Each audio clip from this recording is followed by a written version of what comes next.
Bah, disons qu'on a eu je vais dire deux différences de cluster. On en a eu un premier où on n'a pas été en cluster complet, on a plus été dans l'isolement groupe par groupe, enfin je vais dire étage par étage ici, donc avec l'arrêt de toutes les activités, les sorties, enfin c'était en chambre stricte.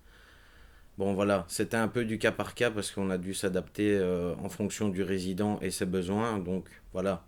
Certains moments on a dû faire en individuel des sorties dans le jardin, même une balade à pied rapide, dire qu'ils prennent l'air. Donc celle-là, je vais dire, ça a été plus une surprise pour les résidents de se dire du jour au lendemain, bah, il n'y a plus rien eu.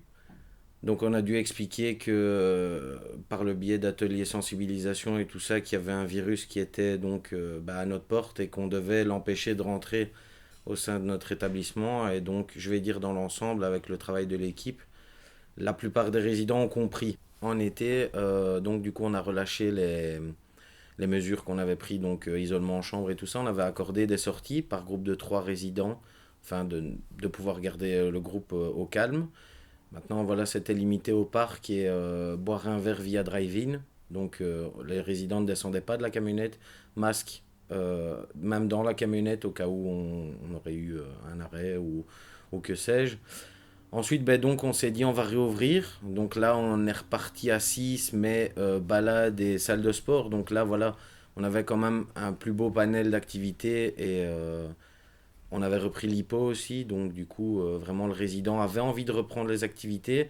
Et de nouveau, dans notre élan où, voilà, après 3 ou 4 mois où les résidents sont restés dans leur chambre ou étaient restreints au jardin, il a fallu aussi prendre un élan de motivation avec eux pour qu'ils puissent reparticiper aux activités externes ou même internes, puisque ça aussi, ça a été stoppé.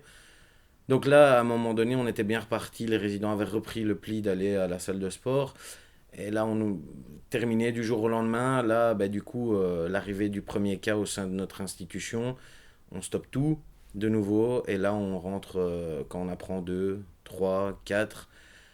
On stoppe tout. Et là, du coup, on rentre en gros cluster avec des infections à l'entrée, port de tenue, masque FFP2, visière. Enfin, voilà, toutes les mesures ont été prises en temps et en heure. Et là, du coup, ça a été.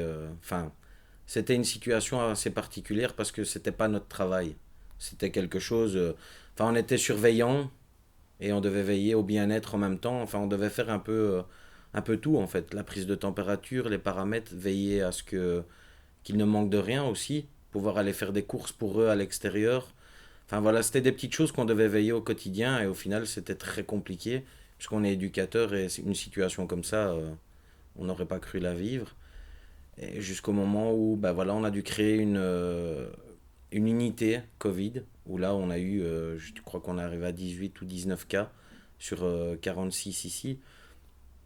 Donc là, ça a été mieux, puisque du coup on a pu pallier avec les éducateurs positifs, mais sans symptômes. Ils ont participé donc du coup avec nous. Ils étaient, bien sûr, s'ils étaient au point de vue santé aptes à travailler, ils ont travaillé avec donc les gens Covid, et nous, bah, par exemple moi, être avec ceux qui ne l'avaient pas. Donc nous, notre rôle à jouer, c'était de stopper la propagation.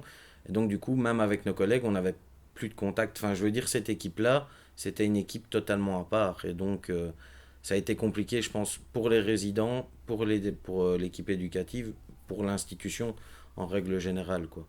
Donc ici, on revient petit à petit dans la vie active et la vie quotidienne d'une institution hors Covid. Mais avec, je pense, cette crainte bah, que du jour au lendemain, il suffit d'un test PCR positif. Voilà, on sait comment réagir tout de suite. Voilà, je vais dire, malheureusement, on est habitué. Donc, mais le problème, c'est que s'il y en a plus d'un, deux, trois, on va devoir de nouveau tout stopper. Et là, c'est le résident qui va encore se demander pourquoi. Et bon, ils ont été fort patients les 2 premières fois, mais je pense que la troisième, ce serait vraiment compliqué pour eux. Dans un premier temps, en fait, je vais parler de la première vague. C'est un élan de solidarité au sein de toute l'équipe, par le biais de mots sur le cahier de communication, par des banderoles, des mots sur les murs faits par les résidents, pour nous, pour l'ensemble du personnel, aussi pour eux. Donc voilà, je vais dire la première, ben voilà, on se serre les coudes, on sent qu'on a quelque chose à faire. Et donc je vais dire cette partie-là est passée quand même relativement bien. Le tout, c'était justement de ne pas céder à la colère parce que voilà, on, au travail, on était enfermés, mais nous, on rentrait à la maison, on était tout autant enfermés, donc on ne pouvait pas couper vraiment avec cette crise qui nous occupait, donc on devait savoir faire la part des choses. On a été très très bien assisté par notre direction et même la haute direction où on a eu tout de suite tenu, enfin tout le matériel nécessaire. Et nous, on était prêts avec les résidents, on avait déjà été au courant des mesures qui pourraient être prises. Donc on a moins été surpris, on était prêts. Et là, du coup, c'était plus rassurer le résident. Parce que bon, voir son éducateur habillé comme un cosmonaute, c'est pas facile pour eux non plus. Pourquoi t'es habillé comme ça? Donc faut leur expliquer. Donc encore une fois, on est passé par une étape de sensibilisation. Et voilà, en souhaitant qu'on termine vite. Parce qu'on sentait que c'était long pour l'équipe éducative et pour les résidents. Mais pour moi, c'était vraiment j'avais vraiment très très chaud. Enfin, c'était. Je dégoulinais du matin au soir parce que la tenue était de trop.